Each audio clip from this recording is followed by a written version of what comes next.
नमस्कार, स्वागत है आपका संसद टीवी पर। मैं हूं मनोज वर्मा और आप देख रहे हैं हमारा खास कार्यक्रम मुद्दा आपका। हाल ही में सुप्रीम कोर्ट ने नीट पीजी और नीट यूजी में वर्ष 2021-22 प्रवेश के लिए काउंसलिंग प्रक्रिया शुरू करने की अनुमति दे दी। कोर्ट ने ये अनुमति ओबीसी के लिए मौजूदा 27% कोटा और आर्थिक रूप से कमजोर वर्गों के लिए 10% आरक्षण के आधार पर दी है। मामले की सुनवाई करते हुए सुप्रीम कोर्ट के जस्टिस डीवीआई चंद्रचूड़ और जस्टिस एएस बोपन्ना की बेंच ने कहा कि ओबीसी का 27% कोटा और आर्थिक रूप से कमजोर वर्ग के लिए 10% आरक्षण बरकरार रहेगा। इसके साथ ही डॉक्टरों की भर्तियों में हो रही देरी की समस्या सुलझने का मार्ग साफ हो गया। हालांकि ईडब्ल्यूएस कोटा निर्धारित करने के लिए जो मानदंड इस्तेमाल किए गए उनकी वैधता पर सुप्रीम कोर्ट मार्च में विस्तृत रूप से सुनवाई करेगा। क्या है पूरा मामला? मुद्दा आपका में इसी पर चर्चा करेंगे और इसके हर पहलू को समझने की कोशिश करेंगे। दो खास मेहमान मेरे साथ इस समय जुड़े हुए हैं। प्रोफेसर राजेंद्र पांडे जी जो सदस्य हैं एनएमसी के, वो हमारे साथ जुड़े हुए हैं। राजेंद्र जी, आपका स्वागत है संसद टीवी पर। साथ ही हम बात करेंगे डॉक्टर विष्णु पाणिग्राही जी से जो समूह प्रमुख हैं medical strategy and operations Fortis health care के, उनसे भी हम बात करेंगे। विष्णु जी, आपका भी स्वागत है। शुरुआत राजेंद्र जी मैं आपसे करूंगा। क्या मायने हैं जो सुप्रीम कोर्ट ने फैसला दिया है नीट के आरक्षण को लेकर, आप इसे कैसे देखते हैं? नमस्कार। देखिए, संसद ने कोई फैसला नहीं दिया है, उन्होंने एक अंतरिम आदेश दिया है जी, ताकि जो प्रक्रिया रुकी हुई थी वो फिलहाल इस साल पूरी हो जाए और सुनवाई करने के बाद बाकी जो भी निर्णय होगा वो अगले सत्र से शुरू होगा। जी, अगर हम इस आरक्षण की प्रक्रिया को देखें तो कुछ चीजें ऐसी होती हैं, इसकी प्रयोजनीयता क्या है और उसका निर्धारण करते हैं हमारे सांसद संसद में बैठकर और नियम बनाते हैं। जी, दूसरी चीज जो आती है, इसकी प्रयोजनीयता क्या है। प्रयोजनीयता हो जाने के बाद हम कैसे इसको लागू करते हैं और उसका भी एक तरीका उन्होंने इख्तियार करके नेशनल मेडिकल कमीशन ने उसको नोटिफाई किया है और उसके आधार पर परीक्षा भी हुई है। उसके बाद कुछ लोगों ने जब कोर्ट में ये मुद्दा लाया और जानकारी सरकार से लेने के बाद बेंच ने ये डिसीजन दिया है। जी, हमें डॉक्टरों की जरूरत है और वो समय पे अगर उनका एग्जाम हो जाता है, रिजल्ट निकल जाते हैं, दाखिला मिल जाता है तो सारे अस्पतालों को सुनियोजित तरीके से चलाने में सुविधा होती है। उस देरी में सभी को परेशानी हो रही थी और सुप्रीम कोर्ट के इस आदेश का स्वागत है। बाकी जो मुद्दे हैं वो बाद में सुनवाई के बाद हल होते रहेंगे जी, और जो भी निर्णय होगा नेशनल मेडिकल कमीशन के ऊपर वो बाध्य होगा और अगले सत्र से उसका संयोजन करके उसके हिसाब से फिर जो भी है विज्ञप्ति दी जाएगी अगले सत्र के लिए। जी, जाहिर सी बात है तात्कालिक तौर पे एक बड़ी राहत मिली है। विष्णु जी, आप पूरे इस मामले को कैसे देखते हैं, क्योंकि इस मुद्दे को लेके जिस तरह की हलचल डॉक्टरों के बीच देखने को मिली थी, आप कैसे देखते हैं इस पूरे मामले को? धन्यवाद हमको बुलाने के लिए। एक डॉक्टर के हिसाब से मैं बता रहा हूँ कि जूनियर डॉक्टर जो वेट कर रहे हैं, इंतजार कर रहे हैं इसके जो एनईटी जो काउंसलिंग होगा, फिर उसके बाद जो सीट मिलेगा ज्वाइन करेंगे। तो अभी देखिए ये महामारी में क्या दिखाया गया, हेल्थ के इंफ्रास्ट्रक्चर का सीवियर लैकिंग, सीवियर शॉर्टफॉल। और अब अगर आप देखे होंगे कोई हॉस्पिटल जाने में सबसे ज्यादा काम करते हैं जूनियर डॉक्टर्स और नर्सेस जी, और ये बैकबोन होता है हेल्थ केयर का। और इसीलिए मेरा विनती है कि जो भी करना है जल्दी करके इसको क्लोज करें सो दैट डॉक्टर्स लोग काउंसलिंग होके जाके ज्वाइन करेंगे। आप सोच लीजिए एक डॉक्टर को 5 साल 6 साल पढ़ना पड़ता है एमबीबीएस, उसके बाद एक साल इंटर्नशिप, 5.5-6 साल हो जाता है पूरा। तो इतना मेहनत करके उन लोग एमबीबीएस में घुसते हैं, उसके बाद वो पीजी एंट्रेंस देते हैं, बहुत कठिन एग्जाम होता है। और जिन्होंने को क्वालिफाई किए हैं जल्दी नहीं करेंगे ना, आपका जो हॉस्पिटल सर्विसेज ये होता है। और अभी देखिए जो ओमिक्रॉन जो हुआ है, बहुत सारे health care workers, doctors, nurses junior doctors affect हुए हैं। हर हॉस्पिटल में, पब्लिक हो या प्राइवेट हो, अभी शॉर्टेज हो रहा है। तो ये जूनियर डॉक्टर्स अगर होते तो हमारा थोड़ा सा तो कुछ उत्साह होता कि पेशेंट केयर और बेहतर हो सकता है। जी राजेंद्र जी, एक सबसे बड़ा जो मुद्दा इस पूरे मामले में उठा है वो EWS का उठा है कि आखिर इसका मानदंड तय कैसे किया गया, किस आधार पे किया गया है। एक ये बड़ा मुद्दा उभर के सामने आया है, आप कैसे देखते हैं, आपका क्या कहना है इस मुद्दे पर? इसमें जो भी एक्सपर्ट होते हैं, सरकार ने समिति बनाई है और रूल्स एंड रेगुलेशन बनाने के लिए जो भी वो एक्ट बनाते हैं उसके नियमन के लिए, क्रियान्वयन के लिए समिति जो भी नियम बना करके निर्धारण करते हैं उसको सरकार मानती है। और उनके सरकार की जो समितियां हैं, नेशनल मेडिकल कमीशन वगैरह हैं, उसके आधार पर उन्होंने विज्ञापन भी दिया है। जी हाँ, ये मापदंड तो फिक्स्ड नहीं है, समय के साथ साथ इनमें बदलाव भी आएगा, क्योंकि आज जो गरीबी की रेखा के मापदंड हैं भविष्य में वो वहां पे नहीं रहने वाले हैं। उनमें जैसे जैसे बदलाव आएगा हो सकता है इन सीमाओं में भी बदलाव आए। हाँ, ये बात है कि शहरी इलाकों में या दूसरे जगहों पे जहाँ पे स्टैंडर्ड ऑफ लिविंग के खर्चे ज्यादा हैं जी, और बनिस्बत उसके यहाँ जो छोटे शहर या गांव के तबके हैं जहाँ पे कम है, वहाँ ये 8 लाख का जो निर्धारण है उसमें फेरबदल की गुंजाइश रहती है, क्योंकि बम्बई में 8 लाख और पटना के 8 लाख या उससे भी छोटे शहरों में 8 लाख जो है, इनका फर्क काफी अलग अलग सा होता है जी। और ये एक वाजिब तर्क है जिसको मेरे ख्याल से संज्ञान में लेकर के बाद में समितियां इसका समाधान ढूंढेंगी। जी विष्णु जी, एक बड़ा मुद्दा रहा है ये कि जो आर्थिक रूप से कमजोर वर्ग हैं उनको अगर आरक्षण मिलता है, एक तो ये मसला रहा है ताकि जो गरीब परिवारों से बच्चे आते हैं उनको भी आगे पढ़ाई करने का मौका मिले, वो बेहतरी के साथ अच्छे डॉक्टर देश के बन सकें। दूसरी ओर जो रिजर्वेशन का मसला है ओबीसी का, इन दोनों मुद्दों को आप कैसे देखते हैं? देखिए, ये एक समाज के लिए सबसे बड़ी समस्या है कि हम देश के आजाद होने के इतने दिनों बाद भी आरक्षण के बिना रह नहीं पा रहे हैं। कहीं ना कहीं हमारी जो नीतियां थी इनको ऊपर उभारने में, ताकि इस तरह के कोई वर्ग ना ही रहे जिसको आरक्षण की जरूरत है, वो मसला हम हल नहीं कर पाए। और इसलिए इसकी प्रयोजनीयता को नजर में रखते हुए जो भी जनप्रतिनिधि हैं, हमारे सांसद हैं, हमारी सरकार है, इनको जारी रख रहे हैं। हम इस उम्मीद में रहेंगे कि जल्द से जल्द ये विभाजन दूर हो, क्योंकि ये मुद्दा बनता जा रहा है, विरोध होता जा रहा है आरक्षण के विरोध में। इसलिए आरक्षण केवल जो है भविष्य में ऐसा रहे कि वो केवल आर्थिक आधार पर ही हो, और वो भी इतना कि 15% से ज्यादा नहीं, माने हमारे लोग भी हमेशा गरीब ही रह जाए ऐसा ना हो।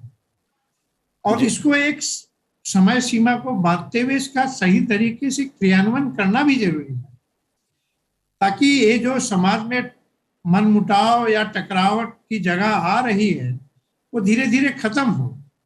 और अब शायद विलंब करने का अवकाश नहीं है, इसको अगले 8-10 सालों के अंदर ही समेटने की प्रक्रिया शुरू करनी होगी। और इसमें जितना भी खर्च हो, इस गैप को तेजी से दूर किया जाए जी, ताकि कोई आरक्षण मांगे ही नहीं। जी चलिए, एक बात ये आपकी अपने विचार हो सकते हैं, लेकिन एक संवैधानिक प्रक्रिया है जिसके तहत जो अनुसूचित जाति है, जनजाति है, उनको एक रिजर्वेशन दिया है इस देश ने, ताकि जो कमजोर वर्ग के लोग हैं, वंचित हैं, उनको मजबूती मिल सके। जो ओबीसी समाज से लोग आते हैं, इसी प्रकार जो आर्थिक रूप से सामान्य वर्ग के लोग हैं, उनको भी एक तरह से कोशिश की गई है। विष्णु जी, आप कैसे देखते हैं इस मुद्दे पर? राजेंद्र जी ने तो अपनी बात कह दी, अपने विचार रख दिए, लेकिन आप कैसे देखते हैं इसे? देखिए, जो 1950 में जब हुआ था कि आरक्षण रहेगा और जो पिछड़े वाले लोग जो है उनको कैसे उधार करके ऊपर लाएंगे, ये बहुत अच्छा चीज था। लेकिन अभी आप सोच के देखिए, 70 साल हो गया और जिन लोग को आरक्षण मिल चुका है, मैं बोल रहा हूँ, अगर कोई IAS ऑफिसर बन गया, कोई डॉक्टर बन गया, कोई इंजीनियर बन गया, तो उसके बाद उन्हीं फैमिली में नहीं होना चाहिए। तो आरक्षण रहे, लेकिन वो जाएगा टू द जो जिन लोग और मैंने पॉपुलेशन जो है जो उसका हासिल नहीं कर पा रहे हैं। तो अभी क्या हो रहा है, एक जिन लोग को मिल रहा है वो उनको मिलते जा रहा है। तो जो डॉक्टर पांडे जो बोले हैं वो सही बोले हैं कि आरक्षण के लिए एक टाइम लिमिट होना चाहिए और merit has to be the primary outcome जो देखना चाहिए और सबको साथ लेके हमको आगे जाना है। बट अभी जो हो रहा है आप देखिए, वेदर इट इज पिछड़े हुए लोग या ओबीसी बोल रहे हैं, ओबीसी भी होगा तो जिन लोगों को अगर मिल चुका है फैसिलिटीज, क्लास 1 क्लास 2 ऑफिसर्स या कुछ इनकम लेवल के ऊपर उनका ये है, उसी फैमिली में नहीं आना चाहिए ना, बिकॉज उन लोग अफोर्ड कर पा रहे हैं। जो अफोर्ड नहीं कर पा रहे हैं उन्हीं को देना चाहिए। जी राजेंद्र जी, इससे नुकसान, इससे कुछ फायदे भी तो हो रहे होंगे ना? जो ओबीसी वर्ग से हैं या एससी वर्ग से आते हैं, जनजाति समाज से आते हैं, उनको भी तो शक्ति मिलनी चाहिए, उनकी भी तो मजबूती समाज में होनी चाहिए ना? बिल्कुल साहब, आप सही बात कह रहे हैं कि आप जैसे एक बच्चा जब जन्म लेता है तो उसको एडल्ट बनने में जो 20-21 साल की प्रक्रिया होती है, उसमें उसके माँ बाप उसको भोजन देते हैं, शिक्षा देते हैं, योग्य बनाते हैं ताकि वह समाज में अपना काम चला सके। सामाजिक विषमता का स्वीकार करते हुए, उसका संज्ञान लेते हुए हमारे जनप्रतिनिधि, संविधान सभा ने जो भी निर्णय लिए हैं वो सारे सही हैं, और मगर उसकी प्रयोजनीयता कितने दिनों तक रहेगी और उसको समेटने का काम किए कि आज 2021 में नहीं, क्या हम 2050 साल में कह पाएंगे कि ये विषमता नहीं रहेगी, किसी को आरक्षण की जरूरत नहीं रहेगी, सब समान रहेंगे। अगर आर्थिक दुर्बलता कुछ श्रेणी में रहती है 10-15%, केवल वही आरक्षण उनकी, उस कारण से उनकी आरक्षण रहेगी।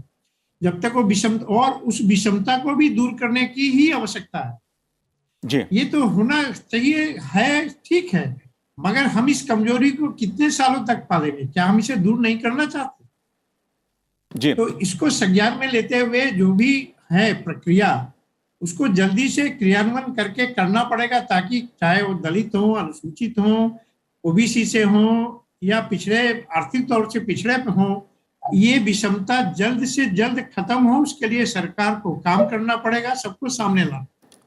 जी लेकिन सरकार तो काम कर रही है ना। अगर नीट में आरक्षण के फैसले से एमबीबीएस में लगभग 1,500 और पोस्ट ग्रेजुएट में 2,500 ओबीसी छात्रों को हर साल इसका लाभ मिलेगा, तो एक तो लाभ दिख ही रहा है सामने, और ईडब्ल्यूएस वर्ग के लगभग 550 छात्रों को एमबीबीएस में, जबकि 1,000 छात्रों को पोस्ट ग्रेजुएट में लाभ होगा। नहीं सर, आप लाभ की बात नहीं है, आप हमेशा एक देश की समीकरण जो है केवल अगर जाति और इसके आधार पर चलती रहेगी तो जो भी हमारे संविधान का जो उद्देश्य था वो पूरा नहीं होगा। उस उद्देश्य को पूरा करना है। आज मिल रहा है, 10 साल मिले, 15 साल मिले, 50 साल मिले, मगर एक समय सीमा तय होनी चाहिए जिसके दरमियान उसके बाद इस आरक्षण की आवश्यकता नहीं रहेगी। समाज की जो वैषम्य है वो दूर हो जाए, इसके लिए करना पड़ेगा। ये तो एक तरह का बोनस दिया जा रहा है क्योंकि हम वैषम्य दूर नहीं कर पा रहे हैं, तो इस वैषम्य को दूर करने की जो एक समय सीमा तय करके वहां हमको तेजी से पहुंचना है जी। इसको पीछे नहीं सरकाना जी। ये प्रयास जो है दृढ़ता के साथ, तेजी के साथ होनी चाहिए और अल्प समय में ही पूरी करनी चाहिए। अब वो समय जो भी है, जनप्रतिनिधि है, संसद है, सरकार है, उसको निर्धारण करें, मगर उसको पहुंचे, उसको पीछे मत ठेलते रहें। जी जी। चलिए, ये तो सुप्रीम कोर्ट का एक अंतरिम आदेश है, एक व्यवस्था दी है उसने ताकि छात्रों का भविष्य खराब ना हो। लेकिन अगर मैं विष्णु जी आपसे समझना चाहूं कि 2014 से 2020 के बीच इन बीते कुछ सालों में एमबीबीएस सीटों की संख्या में 56% सीटों की बढ़ोतरी हुई है, इसे आप कैसे देखते हैं? क्योंकि एक समय एक बड़ा मुद्दा है कि देश में डॉक्टरों की कमी है, एमबीबीएस की जो सीटें होती हैं वो कम होती थीं, लेकिन पिछले 6-7 सालों में जो बदलाव देखने को मिल रहा है, इसे आप कैसे देखते हैं? काफी बदलाव हुआ है जी। क्योंकि मैं उड़ीसा का हूं, आप दिल्ली में आके काम कर रहा हूं। मैं जब हम लोग पढ़ रहे थे उड़ीसा में जस्ट 3 मेडिकल कॉलेज थे, गवर्नमेंट कॉलेज, अभी 8 हो गए। यूपी में देखिए कितने कॉलेज हो गए, हर स्टेट में ये बढ़ रहा है। तो इसमें क्या हो रहा है कि डॉक्टर और बन रहे हैं, और पीजी स्टूडेंट्स आ रहे हैं डिफरेंट कोर्सेज करने के लिए, स्पेशलिस्ट बन रहे हैं। तो ये बहुत अच्छा चीज हुआ है। लेकिन ये फिर भी अभी भी देखिए आप, हमारा पेशेंट डॉक्टर रेशियो अगर देखेंगे WHO स्टैंडर्ड में, वर्ल्ड हेल्थ ऑर्गेनाइजेशन का जो स्टैंडर्ड्स में, हम लोग अभी भी पिछड़े हैं। और ये जो महामारी हुआ दिखा दिया कि हम लोग को और काफी काम करना है। तो जितना हो चुका है, मैं उसी में बोलूंगा ग्लास हाफ फुल है। मैं किसी को निंदा नहीं करूंगा, काफी काम हुआ है, लेकिन और काम करना है, और मेडिकल सीट्स बढ़ाना है। और एक मुद्दा जो मैं नहीं बोल रहा हूँ, nursing is a very important part, जो हम लोग इग्नोर कर रहे हैं। हमेशा हेल्थ केयर डॉक्टर्स के बात कर रहे हैं, बट नर्सिंग केयर भी बढ़ाना पड़ेगा, बिकॉज नर्सिंग 80% भाग जो पेशेंट रहता है, नर्सेस देखते रहते हैं। जी राजेंद्र जी, अगर मैं केंद्र सरकार की बात करूं तो पिछले 7 सालों में तकरीबन 170 से ज्यादा मेडिकल कॉलेज जोड़े गए हैं। आज की तारीख में भारत में 550 से ज्यादा मेडिकल कॉलेज हैं, जिनमें सरकारी 280 से ज्यादा हैं और प्राइवेट भी 270 के आसपास हैं। आप कैसे देखते हैं, अगर मेडिकल शिक्षा की हम बात करें, उसकी जो कीमतें हैं, एक आम आदमी मेडिकल की पढ़ाई, डॉक्टर बनने का उसका सपना होता है, क्या एक सामान्य घर का बच्चा देख सकता है वो? आप मुझसे पूछ रहे हैं? जी, मैं आपसे पूछ रहा हूं राजेंद्र जी। जी, मुझसे पूछ रहे हैं? राजेंद्र जी मैं आपसे जानना चाह रहा हूं ये। हाँ जी, देखिए, मैं आप मिश्रा जी की बात को आगे लेते हुए मैं कुछ चीजें उसमें विस्तार करना चाहूंगा। देखिए, डॉक्टरों की जरूरत है, मगर हमारे समाज को उससे ज्यादा जरूरत है नर्सिंग पर्सनल की, क्लिनिकल फार्माकोलॉजिस्ट की और नर्स प्रैक्टिशनर की, पैरामेडिकल्स की। क्योंकि इन जो चीजों के निर्धारण में जो समय लग जाता है, इनकी कमी की वजह से उसमें भी चिकित्सा देने में समय लग जाता है। और आज अगर हम इस अनुपात को रखना चाहें तो एक डॉक्टर के पीछे 4 ऑर्डिनरी नर्सेस, 2 नर्स प्रैक्टिशनर और उस 4 क्लिनिकल फार्माकोलॉजिस्ट और 8 डिफरेंट पैरामेडिकल, इस अनुपात में हमको आगे बढ़ना चाहिए। हाँ, ये समर्थन योग्य ही नहीं है, प्रशंसनीय है कि पिछले 7 वर्षों में जिस तरह से मेडिकल कॉलेज, नर्सिंग कॉलेज या पैरामेडिकल कोई काउंसिल बना करके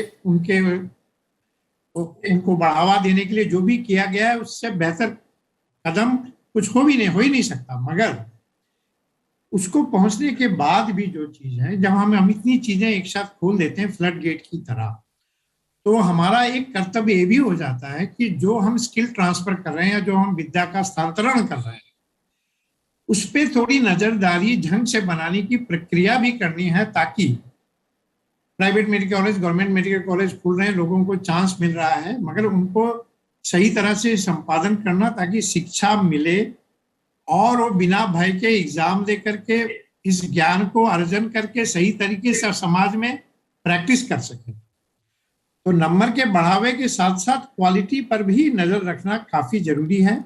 और मुझे विश्वास है नेशनल मेडिकल कमीशन के द्वारा इस चीज को सही तरीके से संपादित भी किया जाएगा, ताकि जितने भी डॉक्टर हम संख्या में जितने भी होना है, उनका मान अच्छी क्वालिटी का तो रहेगा ही, और इससे समाज को लाभ पहुंचेगा। राजेंद्र जी नजर रखते हुए राजेंद्र जी, मैं ये भी आपसे जानना चाहता हूं, आपने आरक्षण पे बहुत अच्छे विचार अपने दिए, अपने निजी विचार प्रकट किए, लेकिन जो मेडिकल की शिक्षा है, खासतौर से प्राइवेट मेडिकल कॉलेजों की मैं बात करूं, जिस तरह से महंगी है, क्या एक सामान्य परिवार का बच्चा डॉक्टर बनने का सपना देख सकता है?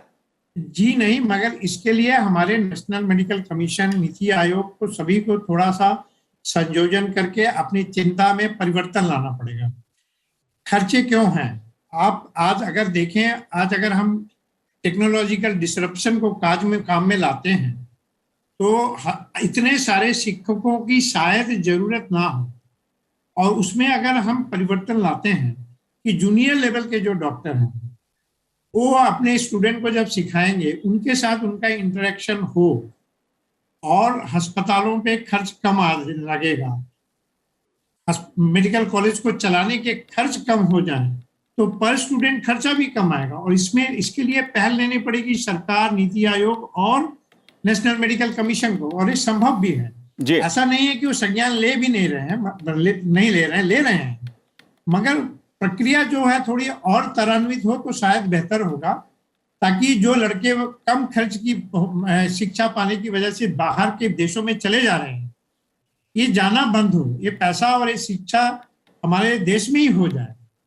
तो इसको कम करने के लिए जैसे जैसे मेडिकल कॉलेज की सीटें बढ़ेंगी, प्राइवेट में भी बढ़ेंगी, और डिमांड सप्लाई का जो एक गैप है, अंतर है, ये मिटता रहेगा, तो वैसे वैसे इसके खर्च भी कम होते रहेंगे जी और खर्च कम हो भी रहे हैं। जी बिल्कुल बिल्कुल बिल्कुल। विष्णु जी, एक आखिरी कमेंट आपका मैं लेना चाहूंगा, क्योंकि ये मुद्दा आरक्षण से भी जुड़ा है।